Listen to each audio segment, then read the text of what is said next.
Oh yeah, with our overnight loads in the 20s, it doesn't take long. Accumulated codified. Yeah. Well, it's supposed to be high. Oh wait, one more minute. Maybe I'm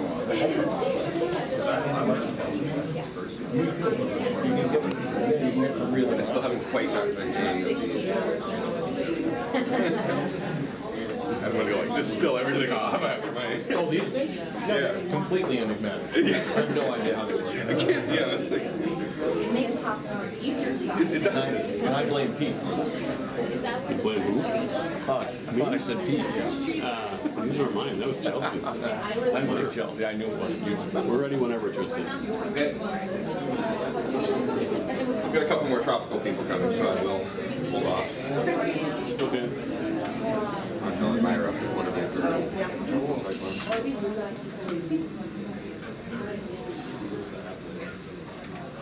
Okay, I think we'll go ahead and get started. Thanks everybody for coming out today on this wonderful, partially snowy morning.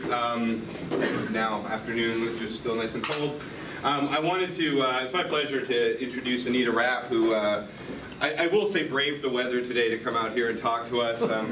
She spent enough time in Texas that this time of year, snow is not something that's on their usual calendar. Almost no time of year.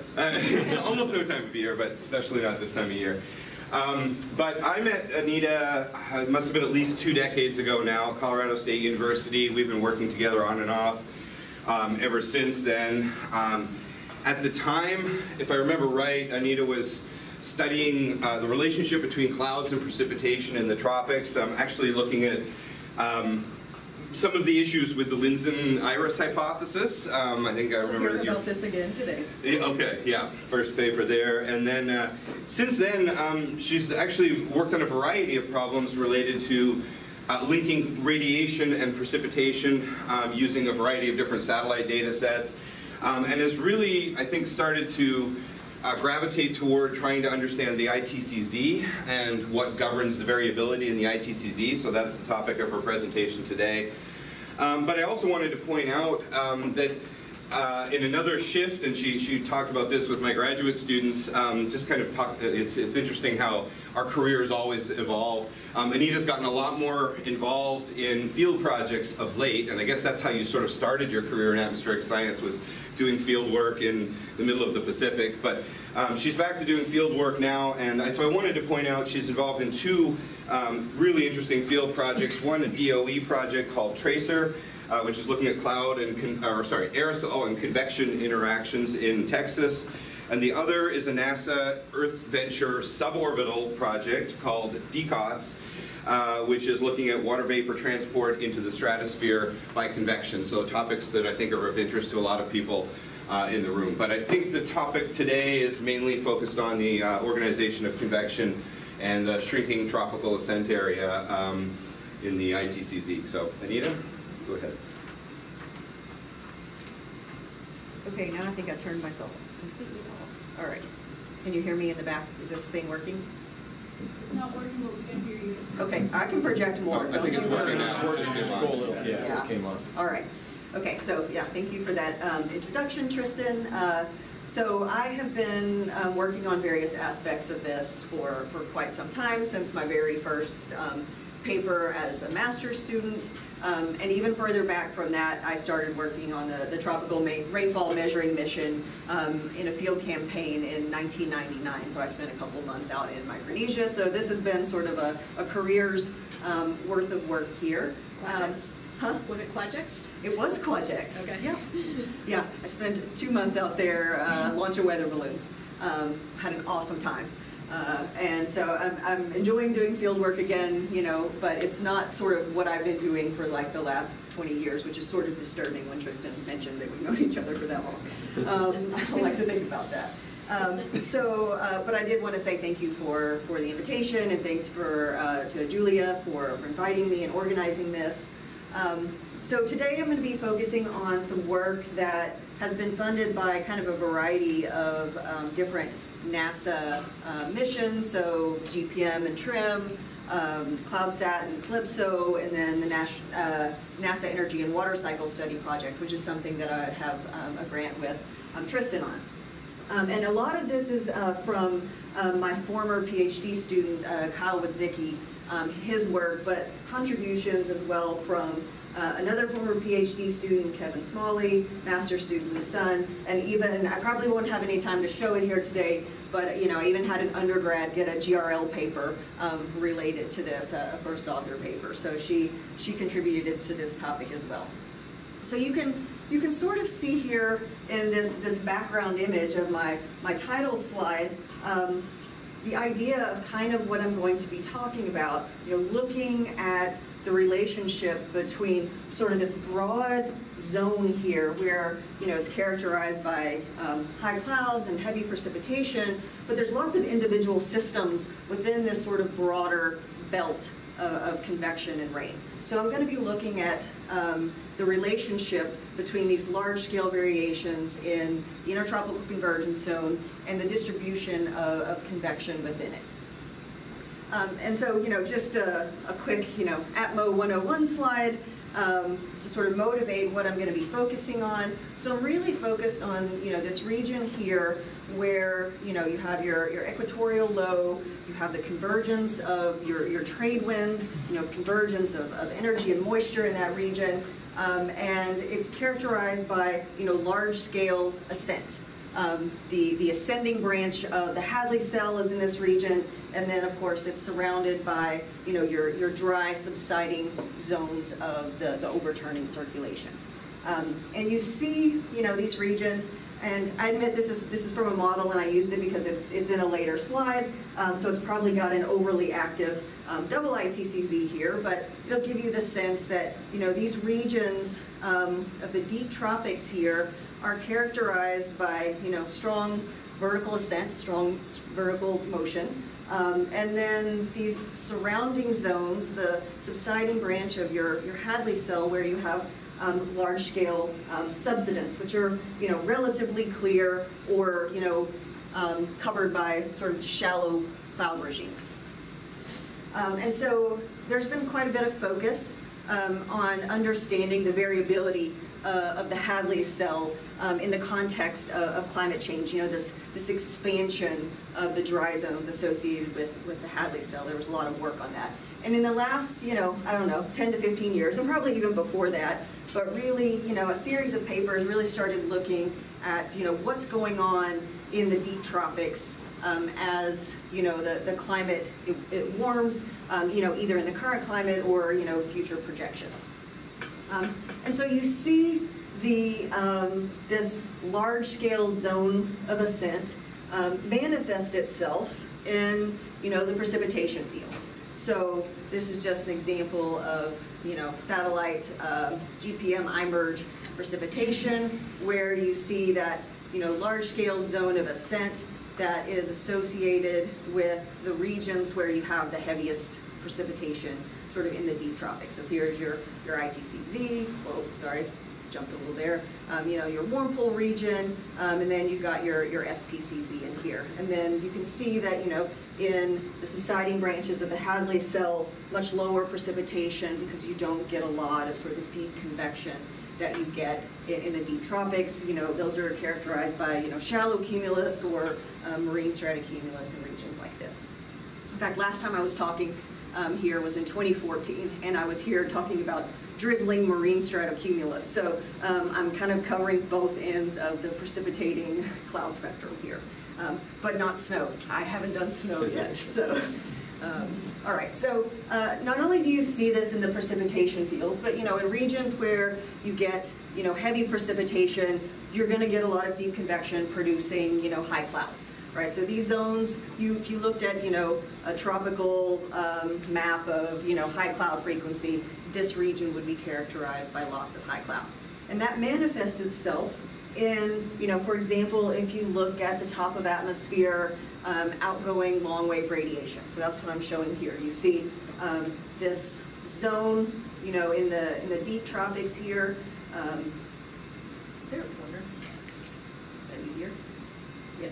Okay. So a zone here in the deep tropics associated with low OLR values. So the cold cloud tops are emitting at lower temperatures compared to these sort of dry, subsiding, and fairly clear surrounding regions where you have a lot of outgoing, long-wave radiation. So there's, clearly a link here, even at these large scales, between clouds, precipitation, and radiative effects. And so, I mentioned this before, and so this was that figure that I showed you earlier, sort of the climatology, at least, in the ensemble of CMIP-5 models. There was a lot of interest in looking at what happens to the deep tropics as, the climate warms, forced by, increase in greenhouse gases. So this paper by Bill Lau termed this the deep tropics squeeze. It's been called lots of different things, wet gets wetter, dry gets drier, warm gets wetter, you've heard of these kinds of terminology before. And so in this deep tropics squeeze paper, they've sort of pointed out that as you force the climate with, increasing CO2, you tend to see a contraction of this zone of very strong ascent. And so this is the change in vertical velocity here. So then on the margins of, the ITCZ, or the ascending branch of the Hadley cell, you get a suppression of precipitation in those regions because you weaken the ascent in those regions. And then then you get an expansion of the dry zones associated with the descending branches of the Hadley cell. So the Hadley cell expands, but the ITCZ, the ascending branch, contracts. And this manifests itself in the precipitation fields this is the percent change in precipitation, I think, over, the 100-year run. And what they noted was, of course, as you would expect from this enhanced vertical velocity, which you also see extends to deeper in the atmosphere, you get a more intense precipitation in the deepest tropics here. And then on the margins of that, you can see convection or precipitation has decreased. So, these margins are, precipitation is being suppressed. Did you want a better pointer? It's not coming. I think there's another one in here. This green one? That one over there. I think it's usually fine. Where was better, green? There you go. Okay, all right, we'll go with green. Okay, so this has also been called other things, besides deep tropic squeeze, wet gets wetter, the tightening of the tropical ascending region. So this paper by, Hui Su looked at the relationship in, in a warmer climate, what happens to the relationship between the ascending regions, the variability of high clouds, and how that affects the precipitation change in a warmer climate. And in this paper, they argue that you could use the relationship between the sensitivity of precipitation and the sensitivity of the ascent region and the high cloud region as an emergent constraint. But really, I wanted to use this as sort of an example of the figure that I'm talking about here. So they called it the tightening of the Hadley ascent. So here you see that you get strengthened ascent in this narrower zone with higher vertical velocities. So essentially your convection in those regions is getting stronger, and you get, of course, reduction of OLR because you have, higher cloud tops here. And then you get expansions of the dry zones and lots more radiative cooling in here. And so you see in this figure something that says iris shrinkage. So this kind of caught my eye because, as Tristan mentioned, my very first paper as a master's student was looking at the adaptive infrared iris. So this is from the original Linsen iris paper. So in this paper, which was quite controversial at the time, it basically posited that in a warmer climate, as you increase the sea surface temperatures, you would reduce the amount of anvil cirrus that's produced by deep convection. So increasing temperatures, your deep convective clouds actually become smaller, which would provide a negative feedback on the climate system and allow more long-wave radiation to escape to space.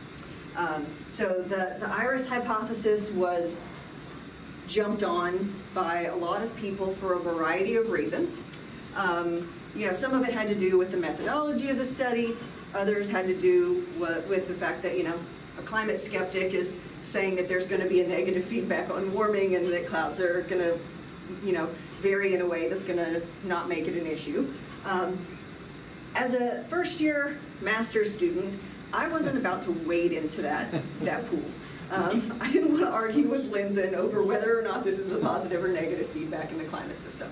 I was more interested in the mechanism by which he proposed that this would happen. All right, so the mechanism was that as you increase sea surface temperature, you get an enhancement of precipitation efficiency. And if you only have so much water available, right, you have water and it can either rain out or the clouds, it can detrain into the atmosphere. And so if you think about it as a competition, if you increase precipitation efficiency as sea surface temperature goes up, precipitation goes up, and then you lose water, ice that's available to be detrained by the anvil cirrus.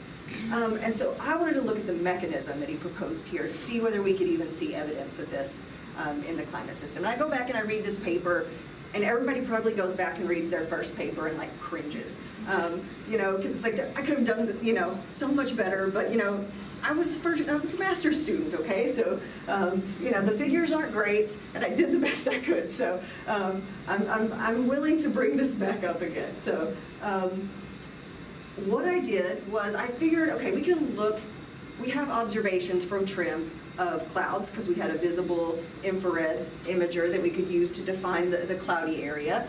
And we had the precipitation from either the radar or the microwave imager. And so we could figure out, how big the cloud area is per amount of rain.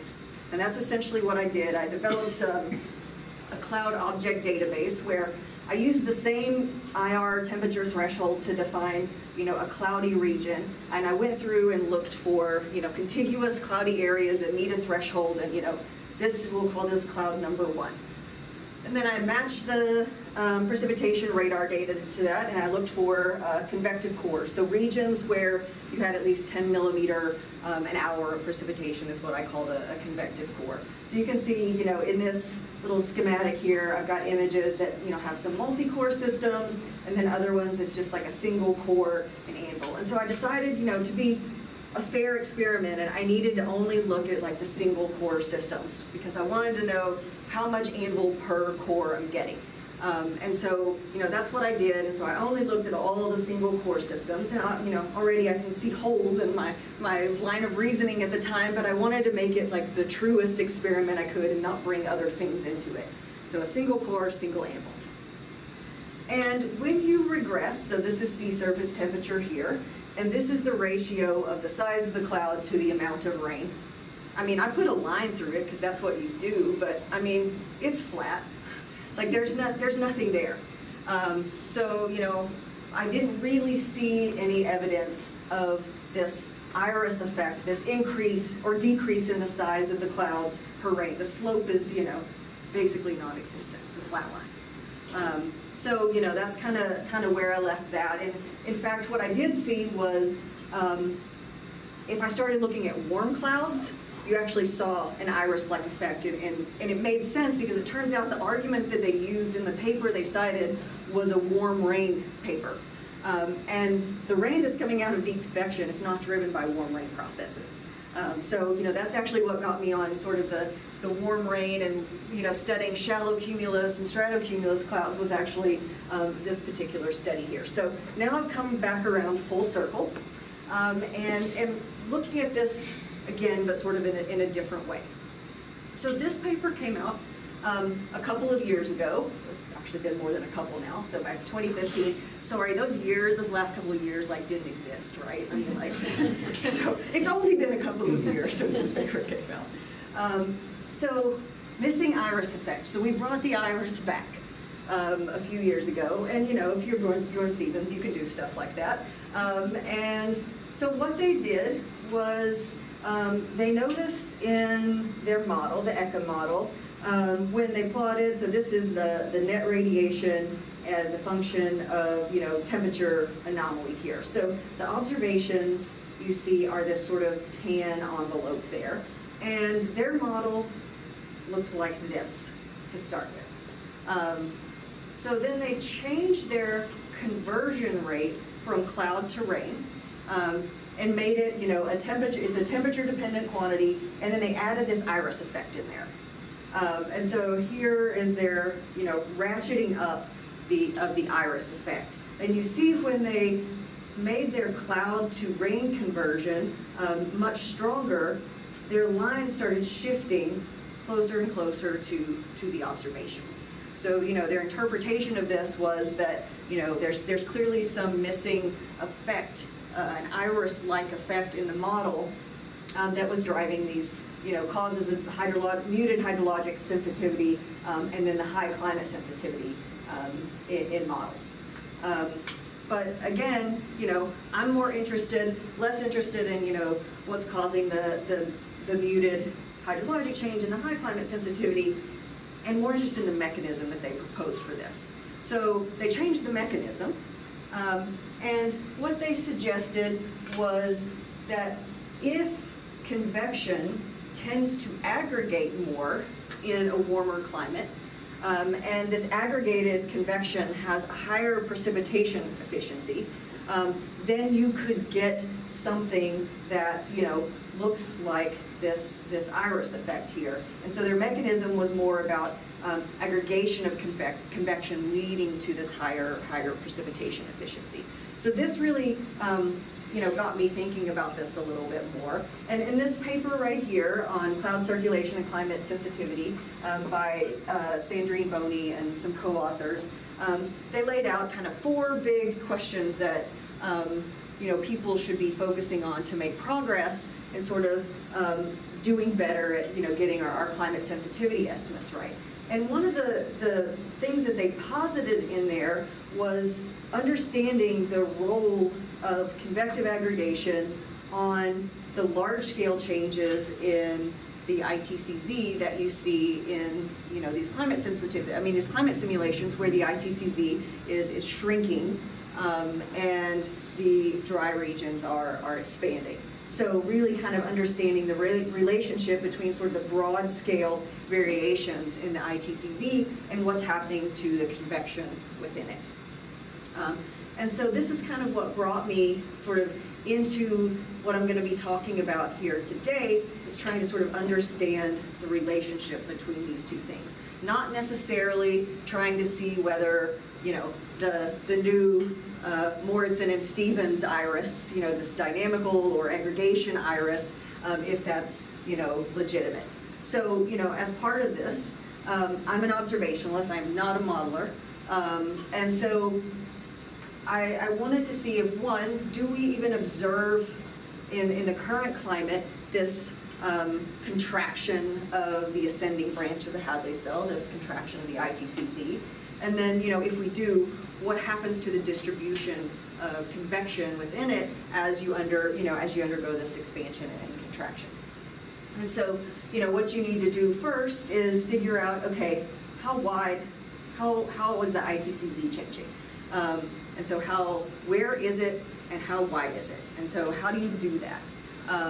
So that's part of what I'm going to be presenting here is, you know, how we first did this, and then how somebody told us a much easier way to do it, and we wish we had done it to start with, as good reviewers always do after you've already done it the hard way.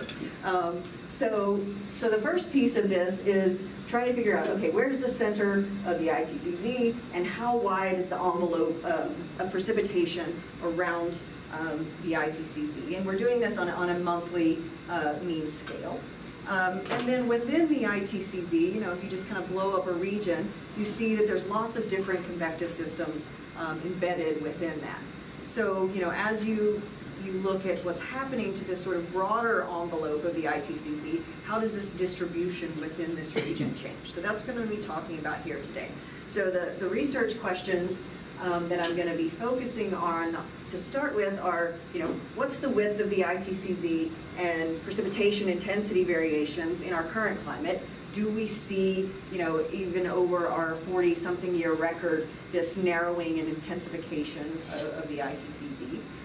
The second piece of this is, how does the distribution of the deep convection within that region change as, you know, you undergo this expansion and contraction in our current climate?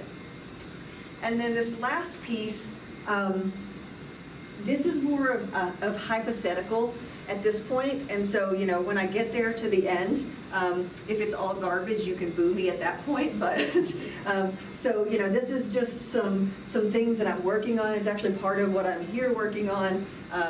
I've been visiting actually for the last week, and I came earlier this summer to work with Tristan and Juliet on some things, and so I'll kind of throw some ideas out there that I'm working on at this point.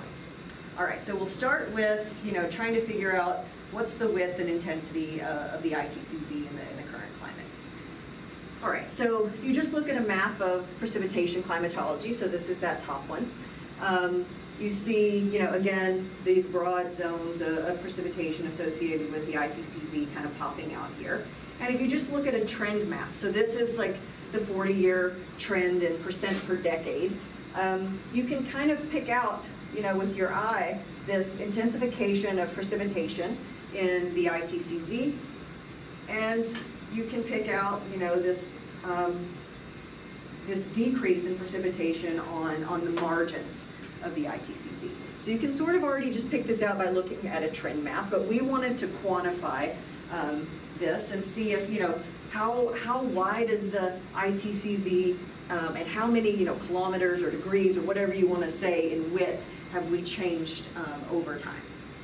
And so we modified an algorithm that was already out there to identify convergence centers.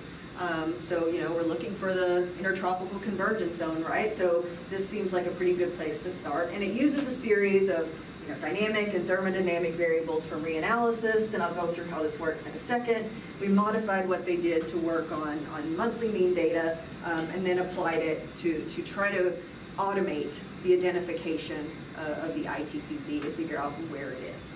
And this is divergent of the surface, or what's level? that? What level is this at? At the surface, yeah, yeah. Well, at a layer near the surface, yeah. So here's kind of how this works. You basically start with your first guess is all the places where the gradients of divergence go to zero. So this gets you basically all the converging and diverging regions. Then you filter out any region where you have divergence. That gets rid of the diverging areas. Once you do that, you're left with some weird artifacts, some things where, you know, convergence curves around on itself, and you have to do some filtering out with some, we can use the Laplacian of divergence to filter out these inflection points. Then you still are left with a few things where you get converging in sort of non-tropical regions, and we can filter that out with some wet bulb temperature, wet bulb potential temperature, and then, you know, you're left with things that aren't necessarily connected, so you have to do some line joining and filtering, because sometimes you have double ITCZs, and you also have the SPCZ in the tropics. And so what I'm going to be presenting here is sort of the main ITCZ, if you will. So we've kind of filtered out all the other convergence regions. And then once we found the center of convergence, which allows us to track, you know, whether we're just seeing movement of the ITCZ rather than changes in like the width or whatever, then we mapped precipitation fields onto that. And, you know, you can do this from satellite or reanalysis, and basically identified, you know, the width of the zone of precipitation around that center of convergence. And also, if you know where the center of convergence is, you can figure out how much, you know, let's say the northern side of the ITCZ is changing compared to like the southern side of the ITCZ. We've never really done anything with that, but we have it.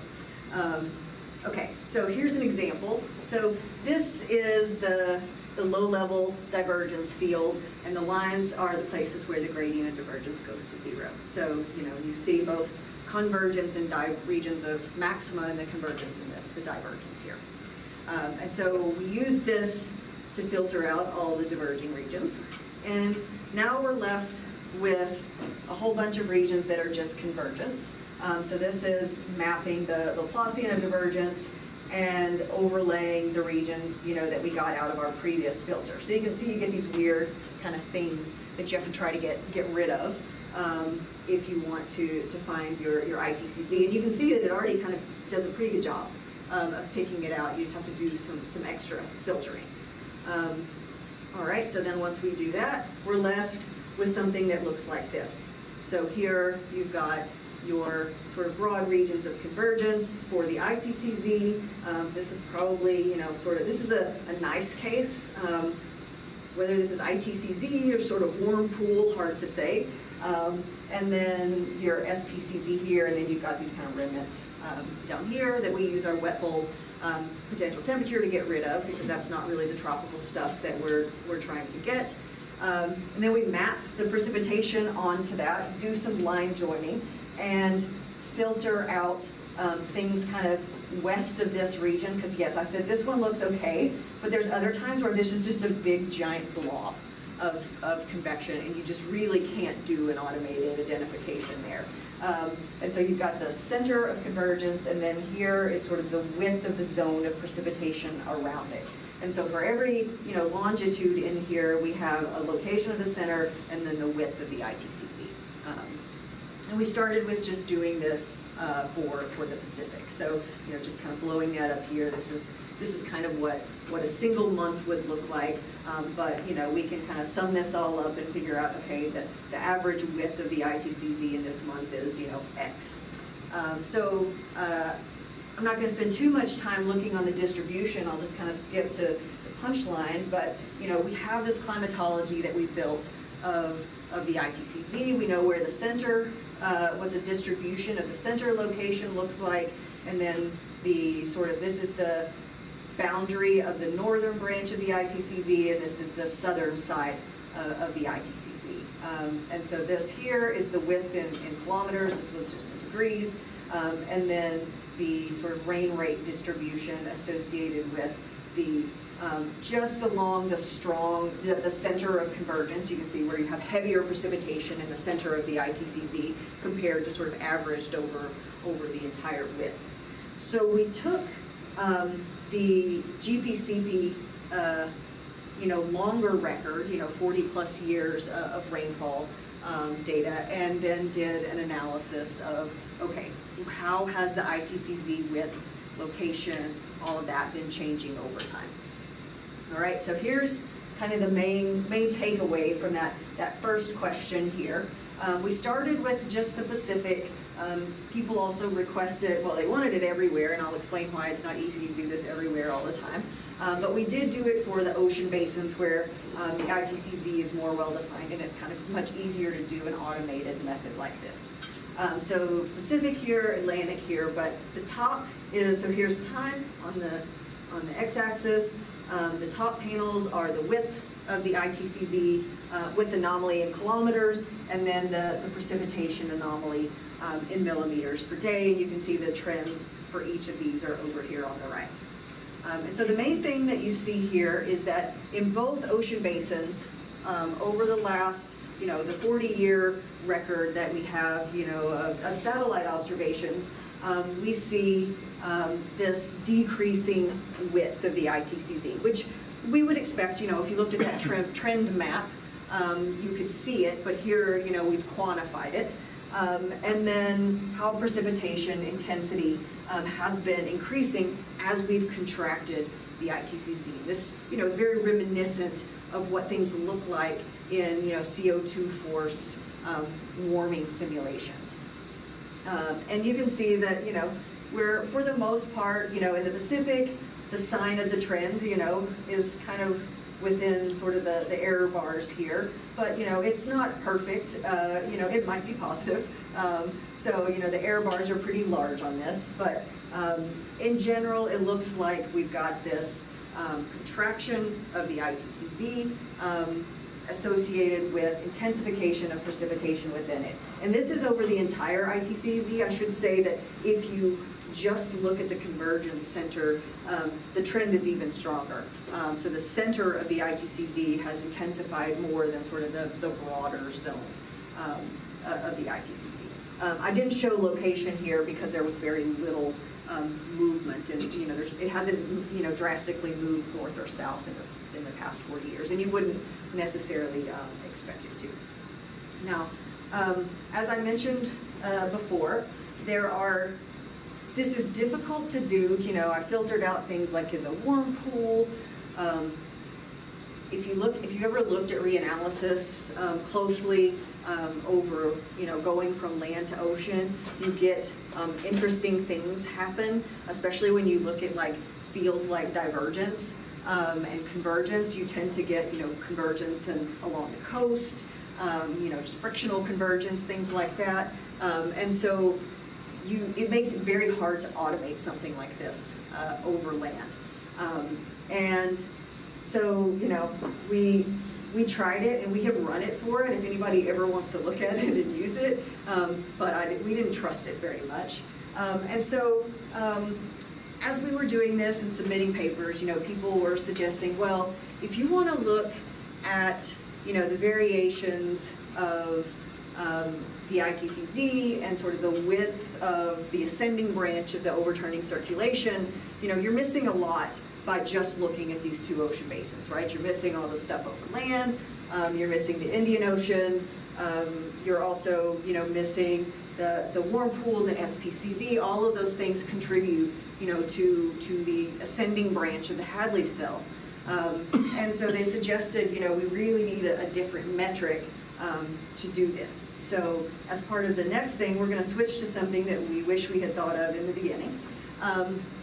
And as we look at that second question that I mentioned, how does the distribution of deep convection vary as the ITCZ or the ascending branch of the Hadley cell expands and contracts?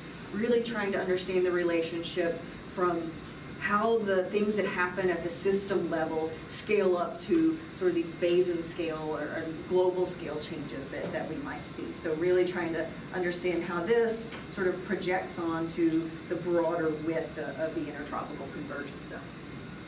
All right, so to do this much simpler metric is basically the fraction of the tropics that is covered by ascent. That's a really simple metric, right? And you can easily calculate this from lots of reanalyses or a climate model or anything. So basically all we're doing is computing the fraction of 30 south to 30 north that has monthly mean ascending motion. So every month we have an ascent area fraction. And we can look at what's happening within that ascent area and see how the distribution of convection varies. So this ascent area is going to be our new width of the ITCZ or width of the ascending branch of the Hadley cell metric. It's not a one-to-one map of each other, but if you look at sort of the frequency of where you get ascent, it's pretty close. So what we did was we took this ascent area metric, and then we had, I think post-boost, there's like 14 years of trim precipitation features.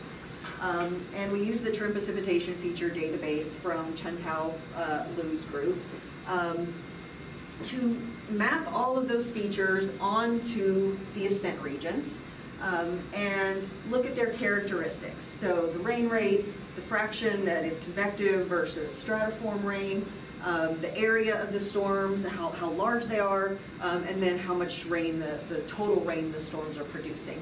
And then we can look at the relationship between this new, ascent area metric and our deep convection precipitation feature characteristics. So how's the distribution of the individual systems change as you undergo these large-scale expansion and contraction?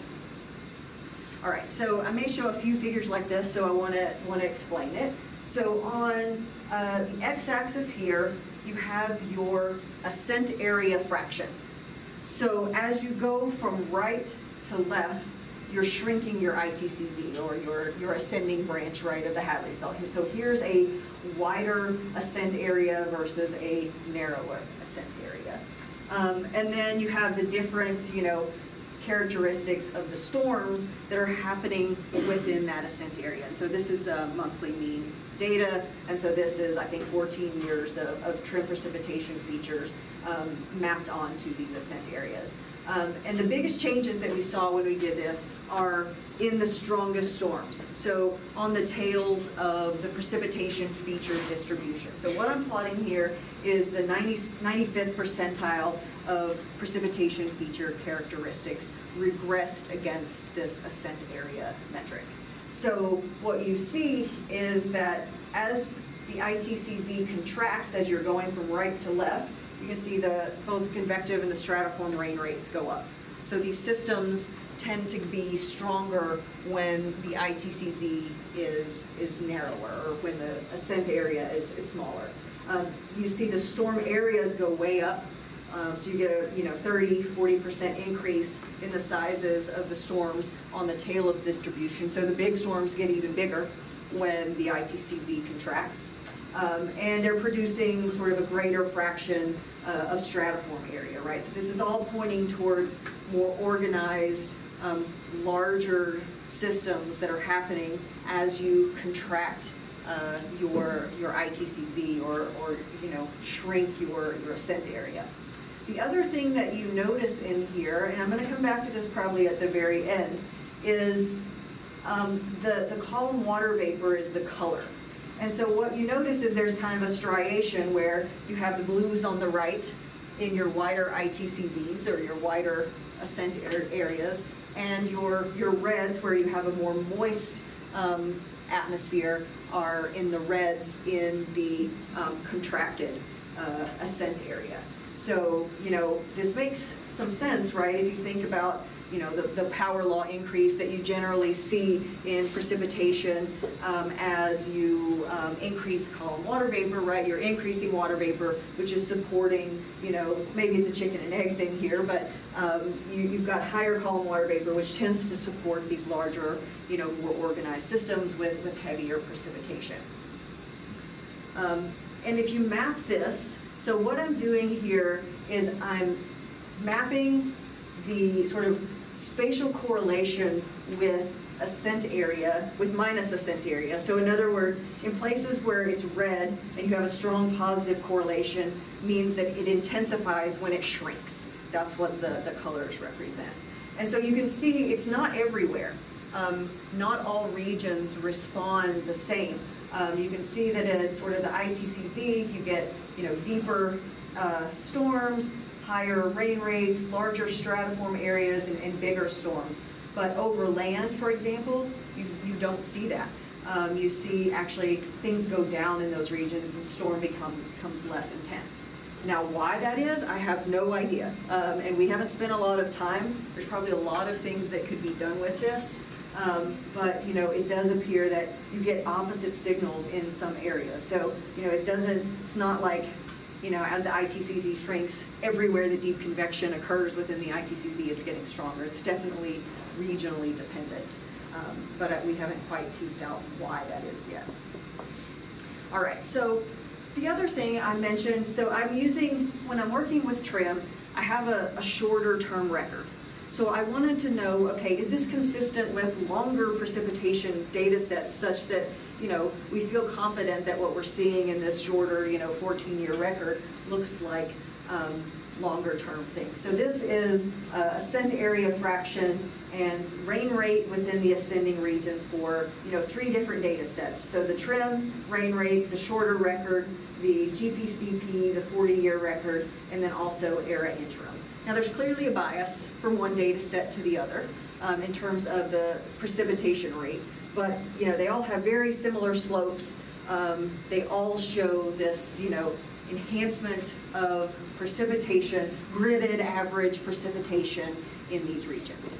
All right, so what I showed you in the previous slide was the distribution or the change in the 95th percentile of convection, but that doesn't tell you what's contributing the most to increase a gridded monthly mean rain rate at a given location, right? That tells you that the 95th percentile overall is shifting, but that doesn't necessarily mean that's where all this rain is coming from. So we wanted to try to decompose what's actually producing this sort of large, this gridded monthly mean increase in precipitation in those regions. And so, here you have, this is volumetric rain in this example here, regressed against ascent area fraction. So your volumetric rain, in a given storm is a combination of the size of the system. So, we saw area goes up and rain rate. So it's the combined effect of both of those things. So we modified this method here, and we took the long-term mean precipitation feature threshold for a given variable and decomposed it into the change in the frequency versus a change in the amount, which is a function of the area and the intensity of the rainfall, to figure out whether it's frequency or amount or what that's changing here.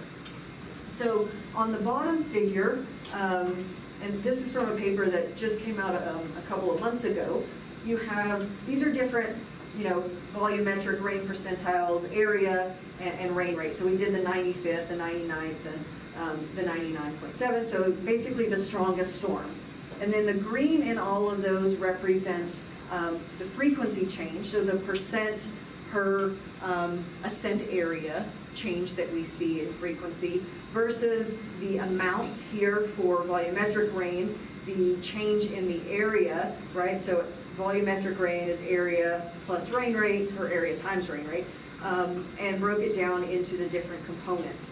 And so what you see here is that we're not getting big changes in the frequency, less than 1% change in the frequency, but you're seeing this large amount change from these storms. And the large amount volumetric rain that's coming from these storms is coming from this big change in the area. And this is coming primarily from the increase in stratiform rain that's produced by these storms. So essentially what you're seeing at these gridded monthly means is more of the box is covered by rain.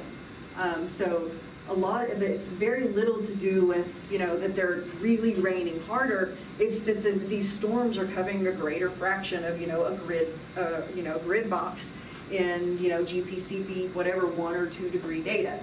So they're just covering larger areas. So you get greater fractional coverage of rain in a given grid box. And other people have seen this, sort of in other observations as well, that these sort of larger scale, it's been seen like in extremes, for example, that these, extremes that you see in sort of a longer gridded average data set often have to do with the increase in the area of these storms, the fractional area that they cover.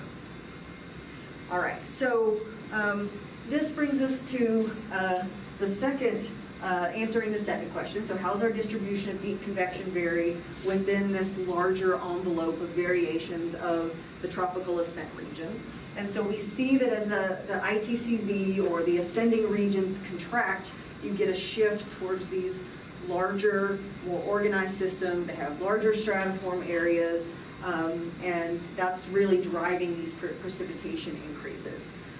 And so it's primarily the area of the storm that's the big driver that you see in the monthly mean, gridded average rain rate in those regions. And so we also notice there is a strong relationship between ascent area fraction and increasing column water vapor. That was kind of that separation between the drier things when it was wider and the moister regions when it was narrower. And so that got me thinking about some results that I had seen in some work that I had been doing with Tristan, looking at what we're going to call cloud radiative impact parameters or efficiencies, and looking at the relationship between the radiative effects of clouds and how that relates to the production of precipitation.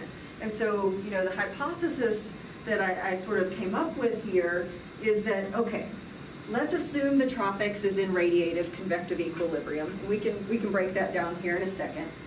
If you're shrinking your ascent region and the dry descending zones are expanding, then assuming your hydrologic cycle is not massively speeding up, then the atmospheric heating for a given storm has to increase. Otherwise, your precipitation, your gridded tropical mean precipitation would have to go up because you're increasing the amount of outgoing long-wave radiation. And so, we have data sets that we can actually look at this with. So some CloudSat data sets where we can look at the heating per unit rain in a storm and see how that varies. So there's a lot of assumptions that went into this. So the first one is, can we assume the tropics is in radiative convective equilibrium? So here's a really recent, well, okay, again, those last couple of years didn't exist. So really recent paper from Christian Jakob, looking at, when you're in radiative convective equilibrium, your atmospheric cooling is balanced by your precipitation and sensible heat flux, your latent heating from precipitation and your sensible heat flux. And so if you look at this, and these are from observations, here's your atmospheric radiative cooling, here's your precipitation plus sensible heat, and this is the one-to-one line if you're in radiative convective equilibrium. Observations, it's within 5, the tropics within the observational uncertainty, within 5 watts per meter squared of being within radiative convective equilibrium. And so, what they found was that, in fact, if you average up the tropics over even like at a daily time scale, you're in radiative, pretty close to being in RCE. So we can make that assumption, so that's the one to start with. So your radiative cooling, right, that's what's dictating your relationship with precipitation. So I borrowed this old figure from somebody I also went to grad school with, Todd Ellis, where they looked at the change for 1% CO2 run. And so here you're showing the change in net radiation versus precipitation, and it follows this pretty nice relationship where your precipitation by large part is being balanced by the cooling in the clear sky region, offset by the heating in the region where you have deep convection, your deep convection heating. So, we have to take this heating component into account. All right, so the other thing I said was the hydrologic cycle can't be massively speeding up. So here's just an example from the GPCP record over the entire tropics, right? Not just the ITCZ, this is the whole tropics. Not much of a trend, less than 1%. So the hydrologic cycles, we're not getting a whole lot more precipitation over the tropics. So most of the assumptions that I just mentioned hold, which implies that you have to heat the atmosphere more per unit rain. And so this is not very clean because I literally just had my former grad student who doesn't work for me, did it over the weekend. And so your advisor's still going to keep asking you for stuff even after you leave, just FYI. This is ascent area fraction regressed against OLR in the subsidence region, in the expanded, the dry zones. So you can see that this is total, it's in watts. You can see that the total radiation that you're losing by the expanded dry zones goes up, as you would expect. And so if you're not getting a lot more precipitation, you have to offset that in some way. And so my hypothesis is that these more organized convective clouds that you see in the regions of increased water vapor in the ITCZ are producing this heating. And so we looked at this thing called the atmospheric radiative heating impact parameter. So it's essentially the atmospheric radiative divergence relative to the latent heating from precipitation. So you can think about it as how efficiently a cloud heats the atmosphere per unit rain.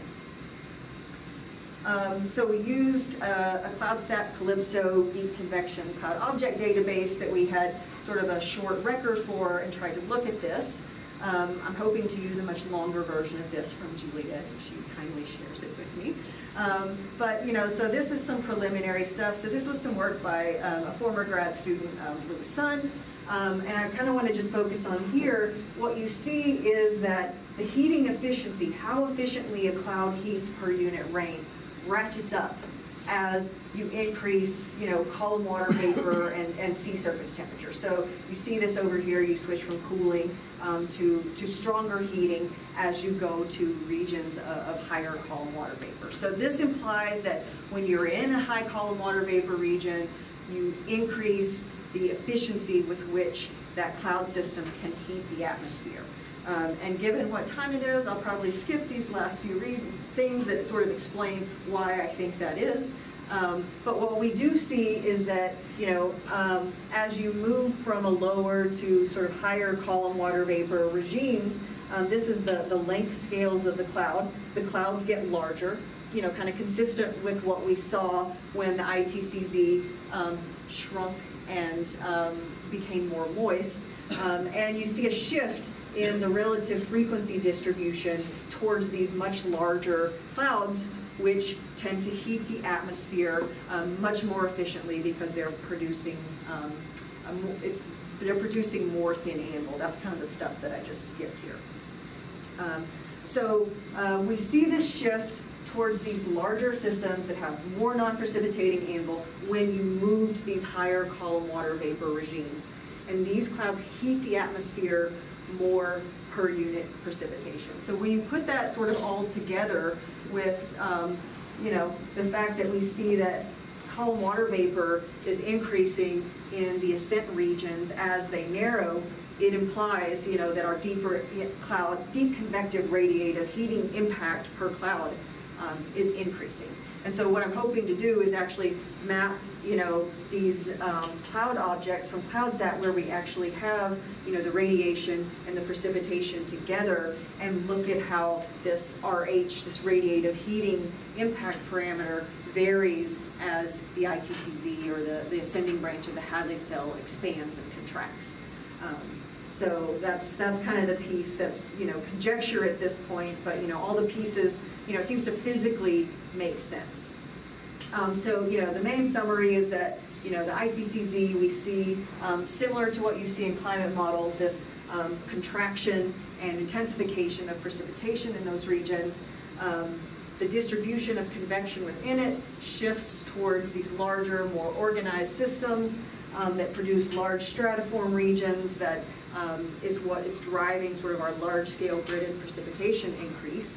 And then sort of the implication of some of the results that I showed that is, since deep convection tends to heat the atmosphere more efficiently when you move to higher column water vapor regimes, it's consistent at least with the idea that as the ITCZ and the ascending branch of the Hadley cell contracts, the atmosphere, the clouds have to heat the atmosphere more efficiently. Otherwise, you would have to speed up your hydrologic cycle and rain more, on average in the tropics.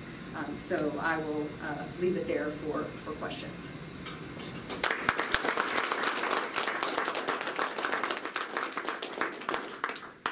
All right, we have some time for some questions for Anita. Start with John and then Larissa. Great talk, Anita. Thanks so much. I'm wondering about the subtropical jet in both hemispheres. One of the things that would happen when you narrow the Hadley ascent is rising tropopause. It was even on one of the figures from prior work. From the very beginning. And that increases the slope of the tropopause in the adjoining subtropical regions. The subtropical jet speeds up. Does that make it more efficient for larger convective entities to expel the air aloft? Because there's now more inertial instability with a stronger jet. So is there a dynamical feedback here that's really close to being pushed in one direction or another if these things do start to aggregate? I have no idea the answer to that question, but yeah, so that's kind of the issue with a lot of this is I don't know what's causing a lot of this. Yeah.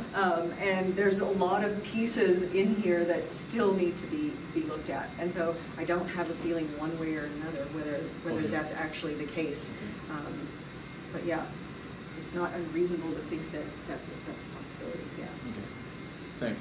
Yeah. Sorry, that wasn't a better answer. Well, you didn't reject it outright, so it makes me think there might be something to it. So some of the audience will probably predict what I'm going to ask, but so this radiative, this is really interesting, by the way. Thank you. Thank you for the whole talk. This radiative heating efficiency, the radiative heating divided by the latent heating, depends a lot on how, what the vertical motion profile looks like in the current climate. At least in the current climate, it does. Like how high in the atmosphere the maximum in vertical motion is. Yeah. And so I'm just wondering if you've looked at, tried to back out whether that is what's causing changes in that vertical motion, top heaviness.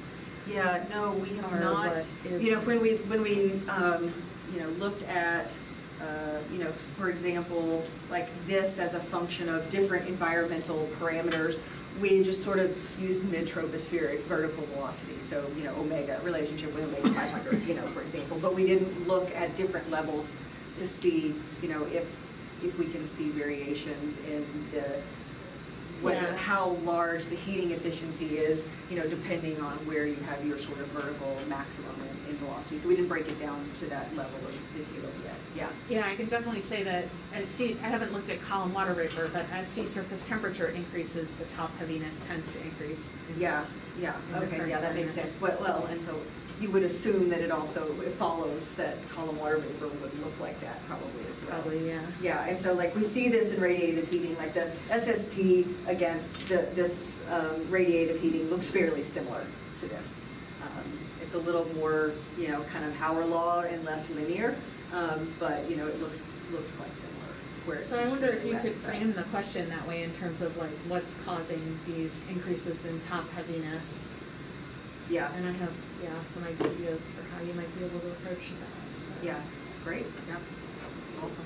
That's why you do these things, right? Is people give you, people and reviewers, right? They give you ideas that, you know, you never thought of. And of course, ideas for, you know, future collaborations and work. Thanks. Any other questions? Yes. So I'm trying to like think about like the causality of everything that's coming on here, and like you know, kind of the same to think about it. But like my question is like, so I'm trying to like connect the dots here. So you have higher the ITC squeezes, you have higher column water vapor, heavier rainfall, and substantial increase in radiative heating. So like when I think about it, like you can think about it like the direction. I can think about several directions. You can think about like, well, the column water vapor increases, which creates more convection, more top heavy, more radiation. But I can also think about like the convection starting off because of the SST, and then having the clouds, and that actually creates an overturning circulation which can force water vapor. So my question to you is like, have you seen if there is a lead lag in the trends or anything like that? Yeah, so we, because this is just monthly mean, and most of these like precipitation features, right, they're just snapshots from like trim, right, and we're aggregating them over time. We don't have sort of the evolution of these systems, but I do have a new project with Greg Elsasser, and he's using the, I don't know, it's throwing out acronyms, the Toucan database. Basically, it's a database where they have IR imager merged with like GPM to look at the evolution of these things. So in that way, you know, we could look at lead lag type things in here and see that. But we haven't looked at this because this is just, you know, composites of monthly mean. But we haven't looked at like the evolution of any of that within that sort of broader envelope. But awesome. yeah, but that's something that's sort of in the works. Yeah. Awesome. Anything else? We're just a little bit over time, so maybe we should actually take any other questions offline and just thank Anita one more time for an excellent talk.